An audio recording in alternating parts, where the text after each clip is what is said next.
What's up, NBA fans? I'm back again with another video to see, does Rudy Gobert deserve the Defensive Player of the Year award over Ben Simmons? So we heard that Ben Simmons and Bam Adebayo and Draymond Green, but Rudy Gobert is the one true candidate who stands alone in this video. We'll take a deep dive into the defense of Rudy Gobert, break down what makes him the Defensive Player of the Year. And here's the above the thing, and then we can see all that things that he was doing in this video. So let's just go and see how he actually deserves the Defensive Player of the Year award. So let's go into the analytics, guys. So some people criticize Rudy Gobert on his defender, but don't even realize how much important he's a rim protection. And today's NBA, the easiest shot in basketball is at the rim, and layup or a dunk. It's far away the highest percentage shot you can ever take in the sport.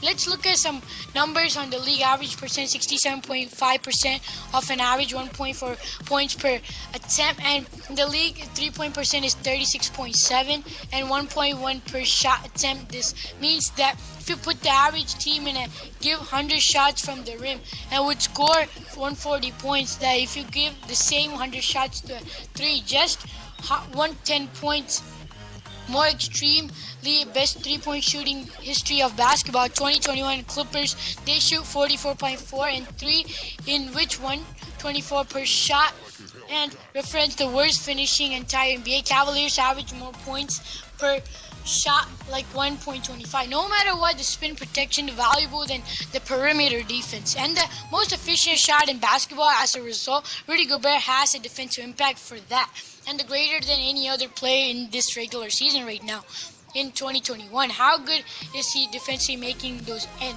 one of the most overlooked aspects of defense which is essentially like getting a strong rim protector, driving attempts. He's so strong, noticeable when he's watching Rudy Gobert, and his offensive forcing difficult shot for players and pass around the rim and routinely attempt Rudy Gobert. For an example, Rozier wide open for the layup, but then general area forces Rozier to panic and pass it to the cutting LaMelo. He can't even do it because he's smaller. Rudy Gobert is just a tower there behind the rim. And off a drive, sometimes it's very obvious, like this one. Rudy Gobert shuts a fast break and simply standing in the paint. And when teams actually do the thing in the paint, it doesn't go well for them. And because how this clean, that rim protector is almost bit pump fakes, and because he's being good contesting the shots, the shot the other team makes, and low foul rates for Rudy Gobert. And yeah, if you guys see Ben Simmons, he does a lot of fouls, but Rudy Gobert does it perfectly. Like, he got 60 in the personal fouls, and Rudy Gobert quick vertical leaps with 7 to 9 wingspan and the connect the world shot, and pretty insane that outrage near the rim. Of course, leads the league in the blocks as well.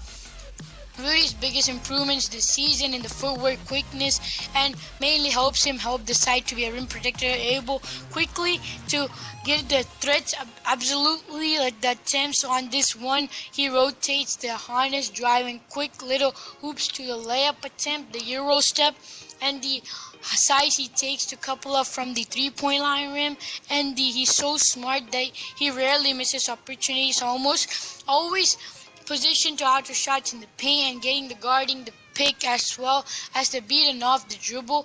And you can't really beat him off, and the guards occasionally drives on Rudy Gobert. Low lights might give Rudy Gobert a very strong perimeter defender, and the comfortable switching out perimeter, using the length to run ball under us and getting the turning highlight on the one that he hips back, and then he permanently getting brunged in on forcing the turnover. And the well balanced, he's one of the 7-to-1 level body control on Hurd, backpedaling at full speed position to wipe out this layup off the glass. And perimeter players are getting used to it, like big center switch on to the setting up isolation, but most of the Rudy Gobert gives the Rudy awakening, like the Rudy doesn't leave the ground, he stays where his possession is. He still rejects it when players decide to take a shot over, as opposed to driving and getting a strong contested, and occasionally blocks them, and then those quick leaps and lots of ground.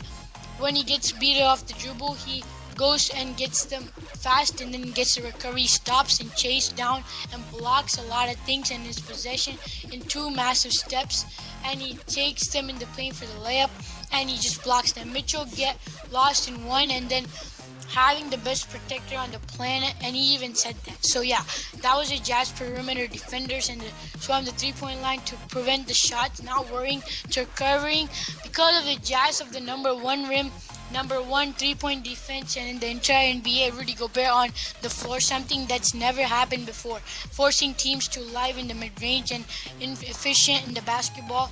One other area I would like to touch on quickly on Rudy Gobert improvement as one-on-one defenders, most notably in the post game, and you got him in the center and the gravity to prevent the thing and using his length and to prevent the basket. As a result, Rudy Gobert allows 7.71 points per possession in the isolation, 83rd percent in the isolation defense this season, and pretty clear when he's trying to drive into the Rudy. And so many things the Jazz had a high level numbers further supporting this. The negative 8.5 related defense of Rudy Gobert on the floor, ranking the fourth best defense in the NBA history.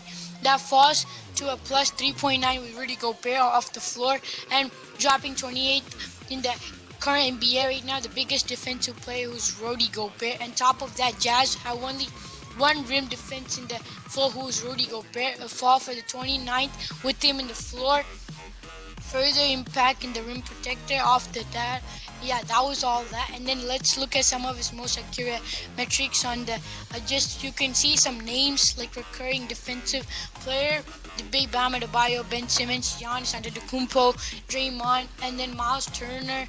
And wondering where Rudy Gobert is, well, we're going to see expand the graph and we know outlier how Rudy Gobert is, the defensive end, and you can see his thing where he's at the top level. So yeah, you can see that where he was, and he's really a good defensive player. So that's it for this interesting video, guys. So like I said in almost every of my videos, we're trying to reach 300 subs by end of June. So please help us out with that goal that we have for me and my brother. That would mean a lot to us. So please remember to comment down below if you guys think this idea is a good idea, that Rudy Gobert deserves to be the defensive player of the year over Ben Simmons. And so please remember to give this video a like, share, and subscribe. And if you guys are new, and we'll meet you guys in another awesome interesting video. Bye, guys.